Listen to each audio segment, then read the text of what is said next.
Magia Jubilee Dr. Fred MATIANG'I niko bono aesokirie na Kogikeria OBOSANGANI BOKOENEKIGWA ase Emesangererekano ao yabana siasa hanne mono bari bakwamiria eserekari hasa atebire amatuko abwangoiga niko bono eserekari yachakire gosagana gwitira ase mitandao hase bono baorokire obwoba buna ensi ya Kenya niko irachie kwenyora asabe onye ogosagana okwo kogochia kogendera morikito Linet Nyambane nero gotoigorere mesa yamaiya kurwa ensoko ensa eyamo gotukobwarero Ukwana nabariki bamang'ana amaya ase amagacho amanene yekiama gia Jubilee imeomucho Nairobi nomokonyi bumurai bwekiama ekyo Fred MATIANG'I ase atebire abantu mbareo raia bechinse chinde abo bakora emirimo ase serekari gokora obusari obu bw'emitandao yekerero ase okuburuga Emesangererekano yabari bakwamiririe serekari.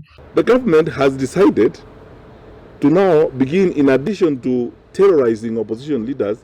If you did not know, and some of my staffers are here, they will tell you, they began a new wave of digital terrorism against the opposition. They have acquired resources from some criminal groups in the nation country, and they are accessing social media accounts of opposition leaders. These days, we get trailed, and my staffers can bear me out. We get trailed by vehicles, I believe they belong to the state, with jammers. We stop to address rallies. Our Wi-Fi is interfered with. You cannot communicate. I was checking with my staffers who were checking with the team that Rigathi Gachagua was traveling with over the weekend. They began experiencing the same challenges on the trail. And these are jammers. I believe this is the work of the state. Who has the capacity to do that? You have seen unprecedented investment in propaganda, fake news, and so on. Last week you saw a letter a statement purportedly authored by Kanze Dena, the communication head of the fourth president, claiming that President Kenyatta has said he's not going to meet with Rigathi Gachagua and so on and so forth. All that is the work of the state. Now the state is investing huge amounts of money in propaganda, in fake news, and so on, targeting the opposition.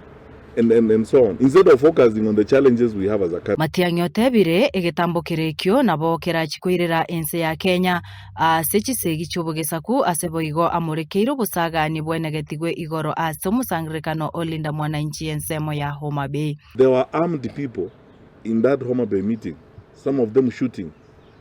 Nobody knows whether they are actually people from the disciplined groups. My sense and suspicion is that there are far too many small arms in the wrong hands in the country, which is now fueling up the confidence of criminals and criminal activity. Now, how do we go to an election in that kind of environment? I don't want to say we're asking the government.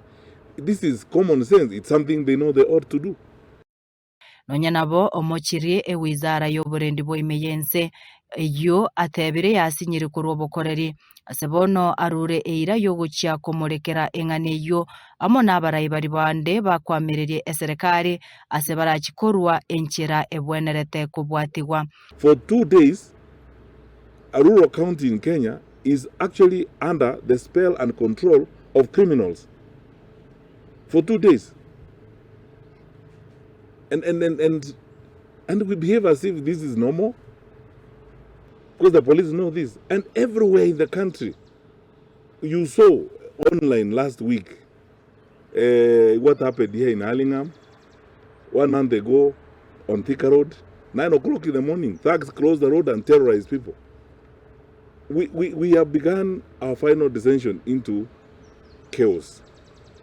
The question now for us as Kenyans is, how do we approach this and what are we going to do? We are beyond condemning, beyond threatening, beyond asking for action. I think for me, beginning now, and I will consult with my colleagues in the opposition, we are going to have a retreat next week, and all Kenyans of goodwill, let us now engage our thoughts and minds on how are we going to deal with this. Koripoteria ensoko TV kurwa ase kaunti ya Nairobi erietariane Linet Nyambane.